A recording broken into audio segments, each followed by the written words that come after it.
శ్రీ గురుభ్యో నమః శ్రీమాత్రే నమః. మా భక్తి టీవీని ప్రోత్సహిస్తున్నటువంటి మా ప్రేక్షకులందరికీ ధన్యవాదాలు తెలియజేస్తూ, ఖగోళంలో వచ్చేటటువంటి మార్పులు ఒక్కొక్కసారి మనకి గ్రహాల కూటమి వల్ల 5 గ్రహాలు 4 గ్రహాలు 6 గ్రహాలు ఇలాగా ఒక్కొక్కసారి 8 గ్రహాలు కూడా కలుస్తూ ఉంటాయి. 8 గ్రహాలు కూడా ఒకే ఒక రాశిలోకి వచ్చేస్తాయి. కేతు ఒక్కటి మటుకు వేరుగా ఉంటారు, లేదా కేతువుతో కలిసి మిగతా 7 గ్రహాలు వెరసి 8 గ్రహాలు ఒక రాశిలో ఉంటాయి. రాహు ఒకటి వేరుగా ఉంటారు. రాహుకేతువులు ఇద్దరు సమసప్తకాలలో ఉండడం చేత ఒక్కొక్కసారి ఇలాంటి పరిస్థితులు కూడా ఉంటూ ఉంటాయి. అయితే రాహుతో కలిసినప్పుడు కేతువు సప్తమ స్థానంలో ఉంటారు, కేతువుతో మిగతా గ్రహాలు కలిసినప్పుడు రాహు సప్తమ స్థానంలో ఉంటారు. ఇప్పుడు మనకి మార్చి 31వ తేదీన 5 గ్రహాలు కలుస్తూ ఉన్నాయి. ఇది చాలా అబ్బురపరిచే విషయం. నిజానికి పంచగ్రహ కూటమి కానీ షష్టగ్రహ కూటమి కానీ దేశకాలమాన పరిస్థితుల మీద ప్రతిఫలితాన్ని చూపిస్తుంది. మరి వ్యక్తిగత జీవితాలలో ఇది ఎటువంటి ఫలితాలని చూపిస్తుంది, ఏ మేరకు చూపిస్తుంది అంటే చాలా తక్కువగానే ఫలితాన్ని చూపిస్తుంది. అయితే ఒక్కసారి శాంతి చేయించుకోవడం అనేది చాలా చాలా మంచిది.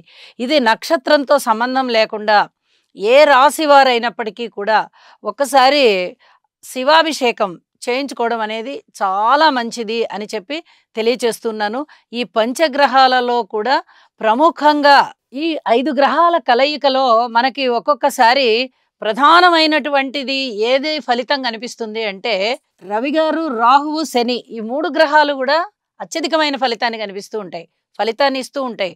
ఎందువల్ల అంటే రాహు గాని శని గాని చాలా పవర్ఫుల్ గ్రహాలు. ఒక స్థానంలోనే 5 గ్రహాల యొక్క కలయిక జరుగుతూ ఉండడం అనేది దీన్ని పంచగ్రహ కూటమి అంటూ ఉంటాము. ఇందులో రిఫ్లెక్ట్ అయ్యేటటువంటి గ్రహాలు ఏమిటి అంటే శని గారు కానీ రాహు కానీ బాగా రిఫ్లెక్ట్ అవుతూ ఉంటారు. వీరితో పాటుగా రవి కూడా కలుస్తున్నారు కాబట్టి రవి రాహుల కలయిక కానీ శని రవిల కలయిక కానీ మనము ప్రత్యేకంగా చెప్పుకోవాల్సి వస్తుంది. అయితే బుధుడు నీచలో ఉన్నారు, శుక్రాచార్యుల వారు ఉచ్చలో ఉన్నారు. ఈ 2 గ్రహాల యొక్క ఫలితాలు ఏ మేరకు ఫలితాన్ని చూపిస్తాయి అని చెప్పుకునే దానికన్నా 5 గ్రహాల కలయిక జరిగినప్పుడు ఏ ఏ రాసుల వారికి అసలు ఏ ఫలితం ఉంటుంది అనేది చెప్పుకోవడం అనేది ఇక్కడ చాలా వరకు సమంజసంగా ఉంటుంది అని చెప్పి తెలియజెప్పచ్చు. అయితే ఈ 5 గ్రహాల యొక్క కలయిక మీనరాశిలో కలుస్తూ జరుగుతూ ఉండడం వల్ల పంచగ్రహ కూటమి అంటున్నాం. 5 గ్రహాలు కలుస్తున్నాయి కాబట్టి వీటి వల్ల కొన్ని రాసుల వాళ్ళకి చాలా చాలా బాగుంటుంది, కొన్ని రాసుల వాళ్ళకి చిన్నపాటి ఇబ్బందులు ఉంటూ ఉంటాయి. గోచారంలో ఏ స్థానంలో ఎటువంటి ఫలితాలు ఉంటాయో అటువంటి ఫలితాలనే ఇప్పుడు మనం చెప్పుకుంటాము తప్ప ప్రత్యేకంగా పంచగ్రహ కూటమి అని మనం భయపడవలసిన అవసరం లేదు. ఇది ఎన్ని రోజులు ఏర్పడుతుంది అంటే మీరు మార్చి 30వ తేదీన 5 గ్రహాల యొక్క కలయిక అంటే శని గారు ఎప్పుడైతే మీనరాశిలోకి వెళ్తున్నారో అప్పటి వరకు ఉన్నటువంటి రవి బుధ రాహు శుక్రులతో కలిసి శని గారి యొక్క స్థితి ఏర్పడుతుంది. ఇది ఎన్ని రోజులు ఇలా ఉంటుంది అంటే 14 రోజుల కాలం ఉంటుంది. మార్చిలో ఒక్కరోజు మాత్రమే ఉంటుంది 31వ తారీఖున. ఇక ఏప్రిల్ నెలలో 13 రోజుల కాలం రవి గారు ఇక్కడే ఉంటున్నారు మీనరాశిలో. ఏప్రిల్ 14వ తేదీ ఉదయం మళ్ళీ ఆయన మారిపోతున్నారు. అంటే నిండుగా 13 రోజుల కాలాన్ని తీసుకున్నాము, ప్లస్ మార్చిలో ఒక్కరోజు కాలాన్ని తీసుకున్నాము. వెరసి మొత్తం పంచగ్రహ కూటమి ఎన్ని రోజుల పాటు కొనసాగుతూ ఉంటుంది అంటే 14 రోజుల పాటు కొనసాగుతూ ఉంటుంది. కాబట్టి ఈ 14 రోజులకి అన్ని రాసుల వారికి ఎటువంటి ఫలితాలు ఉండబోతున్నాయి అనేది మనం ఇప్పుడు తెలియచెప్పుకుంటూ ఉన్నాము. కన్యరాశి వారికి సప్తమ స్థానంలో ఈ గ్రహాల యొక్క కలయిక ఏర్పడుతోంది. అధిక జాగ్రత్తలు తీసుకోవాలి. ఇది చాలా చెప్పదగినటువంటి సూచన. పంచగ్రహాలు అంటే 5 గ్రహాల యొక్క కలయిక మీకు సప్తమ స్థానంలో ఏర్పడుతుంది అంటే భార్యాభర్తల మధ్య అనుకూలత దెబ్బతింటోంది, ఫైనాన్స్ పరంగా దెబ్బతింటోంది. వ్యాపార వర్గాల వారు కూడా అధిక జాగ్రత్తలు తీసుకోవాలి, రాజకీయ నాయకులు అధిక జాగ్రత్తలు తీసుకోవాలి. అలాగే ఏదైనా ప్రజలతో మమేకమై చేసేటటువంటి పనులు ఉంటాయి కదా, అలాంటి వృత్తి ఉద్యోగ వ్యాపారాలలో ఉన్నవారు సైతం అధిక జాగ్రత్తలు తీసుకోవాలి.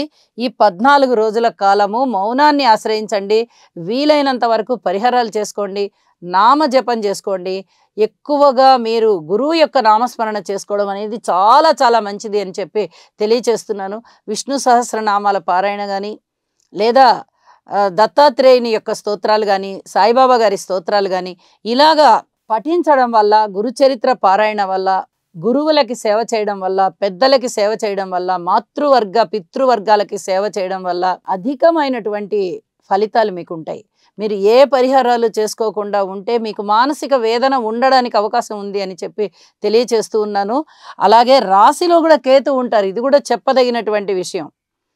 రాశిలో కూడా కేతు ఉంటారు. సప్తమ స్థానంలో 5 గ్రహాల కలయిక ఉంటూ ఉంది కాబట్టి మీరు ఈ విషయం మీద శ్రద్ధ వహించండి. మీ ఇష్టదేవతారాధన చేయండి. మీరు ఒకవేళ బాబాగారి గుడి మాకు దగ్గరగా లేదండి, దత్తాత్రేయుడి గుడి మాకు దగ్గరగా లేదండి అని ఉపేక్షించకండి. మీరు ఏ భగవంతునికి చేసినా కూడా అది ఒకటే. భగవత్ తత్వం అనేది పరమాత్మ ఒకటే. మనం పెట్టుకునే పేర్లకే ఇవన్నీ తప్ప ప్రత్యేకంగా ఈ దేవుడు ఆ దేవుడు అని ఏమి ఉండదు. కానీ మనకి గురి కుదరడం కోసం మనం బలానా దేవుడి పేరు అని పెట్టుకుంటున్నాము అంతే తప్ప భగవతత్వం అంతా ఒకటే. కాబట్టి ఖచ్చితంగా మీరు ఈ భగవంతుని యొక్క నామస్మరణ మీకు ఏది ఇష్టమో అది చేసుకోండి. ప్రశాంతమైన జీవితంలో ఉంటారని మరొకసారి తెలియజేస్తూ ఉన్నాను. సర్వే జనా సుఖినో భవంతు.